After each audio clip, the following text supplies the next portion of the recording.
नमस्कार, स्वागत है आप सभी का। दूरदर्शन समाचार आप देख रहे हैं और सांकेतिक भाषा के इस खास बुलेटिन को लेकर हाजिर हूं मैं कृतिका और मेरे साथ हैं मेरे सहयोगी शरद मुदगल, जो खबरों को सांकेतिक भाषा में आप सभी तक पहुंचाएंगे।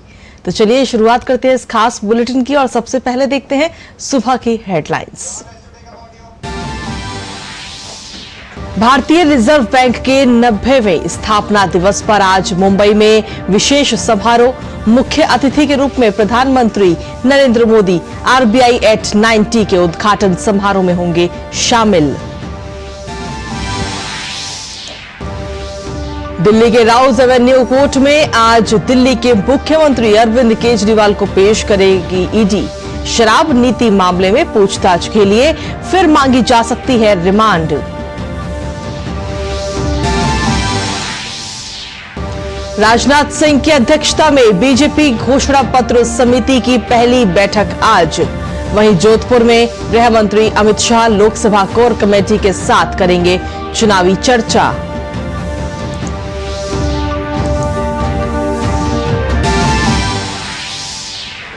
कांग्रेस ने केंद्रीय चुनाव समिति में ओडिशा और बिहार के उम्मीदवारों पर किया मंथन। जल्द होगी प्रत्याशियों की घोषणा। उत्तर प्रदेश के लिए पार्टी ने जारी की स्टार प्रचारकों की सूची।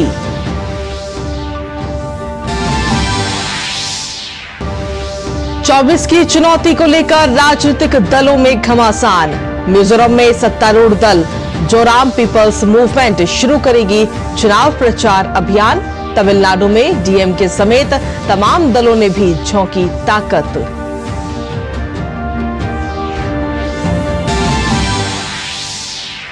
जलपाईगुड़ी में भारी बारिश और तूफान से 5 लोगों की मौत, कई घायल। मुख्यमंत्री ममता बनर्जी ने किया इलाके का दौरा। पीएम मोदी ने जताई संवेदना, अधिकारियों को दिए उचित सहायता देने के निर्देश।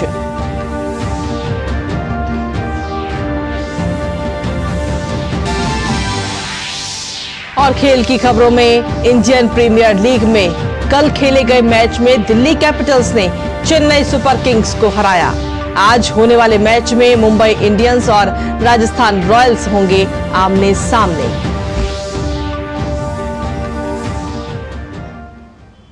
और हेडलाइंस के बाद चलिए अब खबरों में विस्तार से बात करेंगे। प्रधानमंत्री नरेंद्र मोदी आज मुंबई में भारतीय रिजर्व बैंक की 90वीं वर्षगांठ पर आयोजित कार्यक्रम आरबीआई एट 90 को संबोधित करेंगे। इस कार्यक्रम में केंद्रीय वित्त एवं कॉरपोरेट मामलों की मंत्री निर्मला सीतारमण और वित्त राज्य मंत्री भागवत किशन राव कराड और पंकज चौधरी भी हिस्सा लेंगे। इस मौके पर आरबीआई गवर्नर शक्तिकांत दास भी कार्यक्रम को संबोधित करेंगे।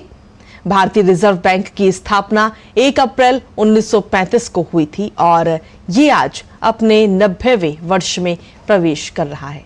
इस अवसर पर रिजर्व बैंक एक स्मारक कार्यक्रम का आयोजन कर रहा है। प्रधानमंत्री मोदी इस दौरान 90 रुपए का एक सिक्का भी जारी करेंगे। इस मौके पर जारी किए जाने वाले सिक्के को कोलकाता टकसाल में बनाया गया है। इस 90 रुपए के सिक्के का वजन 40 ग्राम होगा। आपको बता दें, इससे पहले भी 1985 में रिजर्व बैंक की स्वर्ण जयंती पर तथा 2010 में रिजर्व बैंक की प्लेटिनम जुबली पर स्मारक सिक्के जारी हो चुके हैं। इस 90 रुपए के सिक्के के अनावरण होने के बाद इस सिक्के को अंकित मूल्य से अधिक प्रीमियम पर बिक्री किया जाएगा। वहीं महाराष्ट्र के मुख्यमंत्री एकनाथ शिंदे, महाराष्ट्र के उप मुख्यमंत्री देवेंद्र फडणवीस और अजित पवार, विभिन्न बैंकों और उद्योगों के प्रतिनिधि भी आज इस कार्यक्रम में शामिल होते हुए नजर आएंगे। वहीं आबकारी घोटाले में गिरफ्तार दिल्ली के मुख्यमंत्री अरविंद केजरीवाल की ईडी की रिमांड आज खत्म हो रही है। राउज एवेन्यू कोर्ट में आज प्रवर्तन निदेशालय अरविंद केजरीवाल को पेश करेगा। ईडी एक बार फिर से अरविंद केजरीवाल की हिरासत अवधि बढ़ाने की मांग कर सकती है। इससे पहले पिछली सुनवाई गुरुवार को हुई थी, जब केजरीवाल की 10 दिन की रिमांड पूरी हो गई थी। ईडी की टीम ने अरविंद केजरीवाल को दिल्ली के राउज एवेन्यू कोर्ट में पेश किया था, जहां सुनवाई के बाद अदालत ने अरविंद केजरीवाल को 5 दिन की ईडी रिमांड पर भेज दिया था।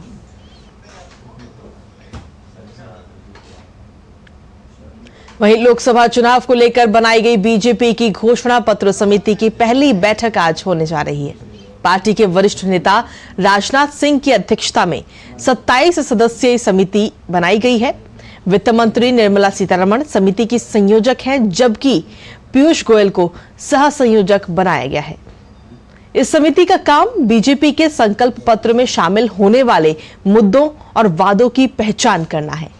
प्रधानमंत्री मोदी ने इस बार 400 से ज्यादा सीटें जीतने का नारा दिया है और वो जिस तरह गरीब, युवा, महिला और किसान को देश की 4 प्रमुख जातियां बताते हैं, उस लिहाज से देखें तो पार्टी के संकल्प पत्र में भी इन वर्गों के लिए बड़े वादे किए जा सकते हैं।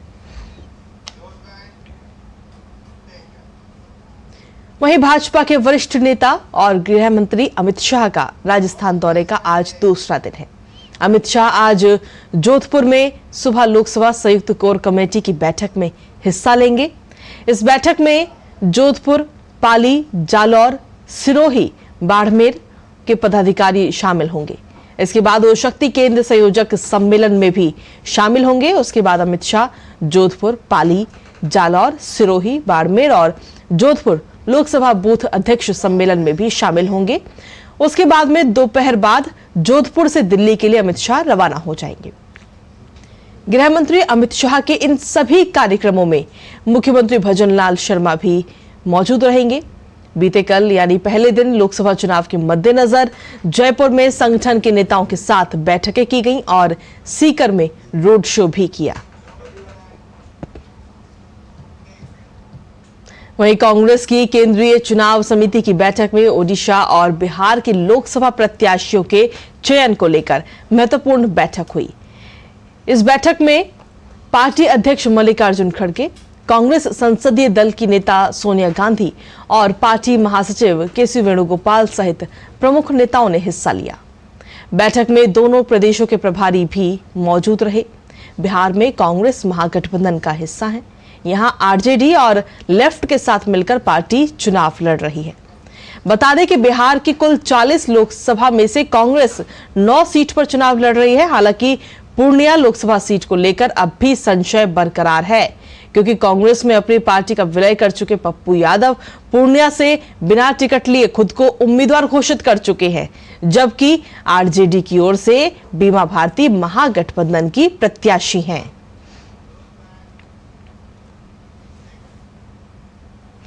और वहीं कांग्रेस ने उत्तर प्रदेश के लिए अपने स्टार प्रचारकों की सूची जारी कर दी है। इसमें सोनिया गांधी, कांग्रेस अध्यक्ष मल्लिकार्जुन खड़गे, राहुल गांधी, प्रियंका गांधी वाड्रा के अलावा कांग्रेस के नेता सिद्धार्थ मैया, डीके शिव कुमार, दिग्विजय सिंह, सचिन पायलट, दीपेंद्र सिंह हुड्डा, राज बब्बर, अलका लांबा, भूपेश बघेल सहित कुल 40 नेताओं को स्टार प्रचारकों की सूची में शामिल किया गया है। ये सभी प्रचारक अब उत्तर प्रदेश के चुनाव अभियान में आपको नजर आएंगे। वहीं लोकप्रिय ओडिया फिल्म स्टार और पूर्व बीजेडी विधायक आकाश दास नायक ने नवीन पटनायक का साथ छोड़ दिया है। चुनाव से पहले भुवनेश्वर में वो ओडिशा बीजेपी के अध्यक्ष मनमोहन सामल की उपस्थिति में बीजेपी में शामिल हो गए। एक्टिंग से पॉलिटिक्स में आए आकाश 2014 में बीजेडी की टिकट पर जाजपुर जिले की कोरई विधानसभा सीट से विधायक चुने गए थे, लेकिन 2019 में पार्टी ने उन्हें टिकट नहीं दिया। खास बात यह है कि बीजेपी ने अभी तक ओडिशा में अपने विधायक उम्मीदवारों की घोषणा नहीं की है। और वहीं नायक ने कहा कि ओडिशा के लोगों की सेवा करने के लिए आज बीजेपी में शामिल हुए हैं।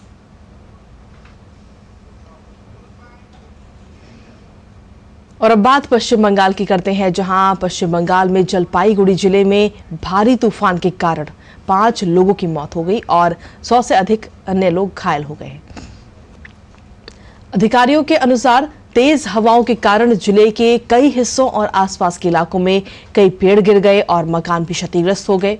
जलपाईगुड़ी के पुलिस अधीक्षक उमेश गणपत ने बताया कि मौसमी तूफान के साथ ओलावृष्टि हुई, जिससे जलपाईगुड़ी के कई हिस्सों में पेड़ उखड़ गए और घरों को काफी नुकसान भी पहुंचा है। नागरिक प्रशासन, पुलिस और आपदा प्रबंधन के कर्मियों को राहत कार्य के लिए तैनात किया गया है। त्वरित प्रतिक्रिया टीमों, क्यूआरटी को राहत कार्यों में लगाया गया है और प्रभावित लोगों को सुरक्षित स्थानों पर भी पहुंचाया गया। वहीं घायलों को इलाज के लिए अस्पताल में भर्ती कराया गया है। पश्चिम बंगाल की मुख्यमंत्री ममता बनर्जी ने जलपाईगुड़ी सुपर स्पेशलिटी हॉस्पिटल जाकर चक्रवात से प्रभावित लोगों से मुलाकात की, उनका हालचाल जाना। इसके अलावा प्रधानमंत्री नरेंद्र मोदी ने पश्चिम बंगाल के जलपाईगुड़ी जिले के कुछ हिस्सों में आए तूफान के कारण हुई जनहानि पर शोक व्यक्त किया और साथ ही अधिकारियों से प्रभावित लोगों को उपयुक्त सहायता सुनिश्चित करने के भी निर्देश दिए हैं। प्रधानमंत्री ने अपने सोशल मीडिया प्लेटफॉर्म एक्स पर एक पोस्ट की, जिसमें उन्होंने लिखा कि पश्चिम बंगाल के जलपाईगुड़ी मैनागुड़ी इलाके में तूफान से प्रभावित हुए लोगों के प्रति मेरी संवेदनाएं, अपने प्रियजनों के खोने वालों के प्रति मेरी संवेदनाएं। अधिकारियों से बात की और उन्हें भारी बारिश से प्रभावित लोगों को उपयुक्त सहायता सुनिश्चित करने के लिए कहा। मैं बंगाल में भाजपा के सभी कार्यकर्ताओं से प्रभावितों की मदद करने की अपील करता हूं। और इसी के साथ फिलहाल सांकेतिक भाषा की इस खास बुलेटिन में मुझे, मेरे सहयोगी शरद मुदगल और हमारी पूरी टीम को दीजिए अनुमति। नमस्कार।